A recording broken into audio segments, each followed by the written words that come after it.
Did you hear the latest about Lucasfilm's chaotic shakeup? With Kathleen Kennedy and Leslye Headland at the center of this storm, the fallout from the Acolyte has turned into a drama that even Star Wars fans couldn't have predicted.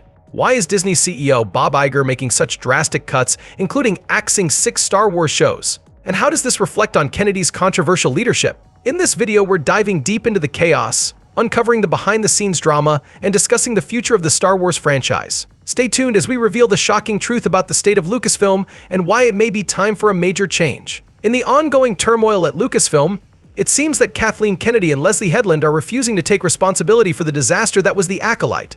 Many fans and critics agree that it ranks as the worst Star Wars project produced by Disney since 2012. The reality is that under Disney's stewardship, Lucasfilm has experienced far more failures than successes, leading to a downward trend that is hard to ignore. The crux of the issue lies in Kathleen Kennedy's ineffective leadership, coupled with Bob Iger's questionable agenda for Disney. The aftermath of the Acolyte has plunged Lucasfilm into disarray, revealing just how badly the company has mismanaged its projects. The cancellation of this ill-fated series is a significant blow to Disney, exposing disappointing viewership numbers. The Nielsen ratings have spoken despite attempts to spin the narrative.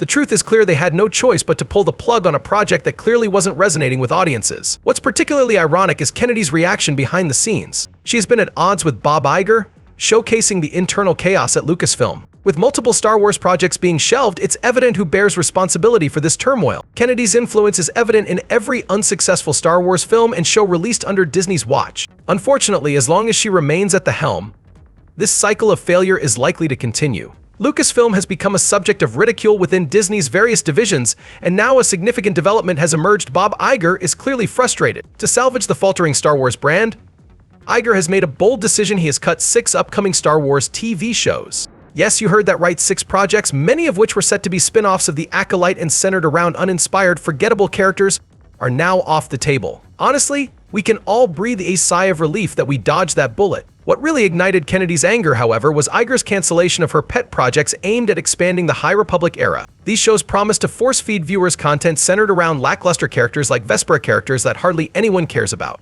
Fortunately, Iger finally exercised some common sense by scrapping them altogether. This move left Kennedy seething, particularly after her futile remote meetings with Disney executives, where she fought to maintain her dwindling influence. While discussions about her contract extension continue, her ambitious plans to create a mini Star Wars universe featuring these Acolyte spin-offs have been effectively dismantled. Iger has indicated that while they still intend to promote their diversity, equity, and inclusion agenda, they are steering clear of any projects that might resemble the Acolyte. It's about time. But that's not the end of it. Iger's decision to eliminate these projects was also influenced by the fact that Leslye Headland, the mastermind behind the Acolyte fiasco, had already been removed from several initiatives. After witnessing a series of failures, even Iger's patience has reached its limit. Yet, in typical fashion, Kennedy continues to blame Iger for the decline of Star Wars. While it's true that Iger has played a role in this debacle, he's the one keeping Kennedy on board.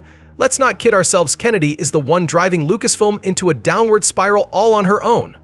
Need more evidence of the chaos? George Lucas, the legendary creator of Star Wars, was actually banned from stepping onto the set of the Acolyte.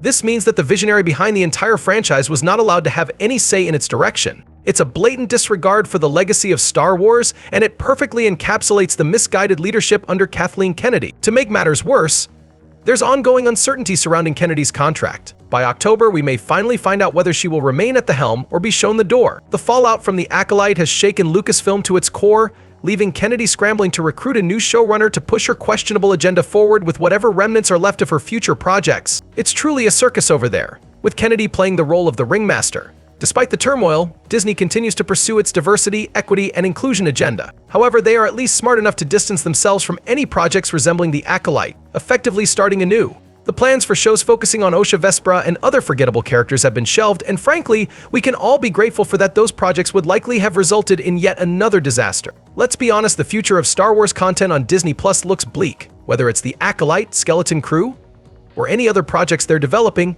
it seems destined for disaster. Personally, I can't help but feel that Skeleton Crew looks more like a promotional piece for a Disney theme park than a legitimate Star Wars series. It feels like a confusing blend of Star Wars, The Goonies, and Stranger Things, resulting in a chaotic and unoriginal product. If this is their grand vision for the future, then Star Wars fans are in for a tough journey ahead. Adding to the drama, it appears some Disney board members are now turning against Kennedy, urging Iger not to give her the authority to determine her own future. It's a clear indication that we're witnessing the internal collapse of both Disney and Lucasfilm. But enough about that. I want to hear your thoughts.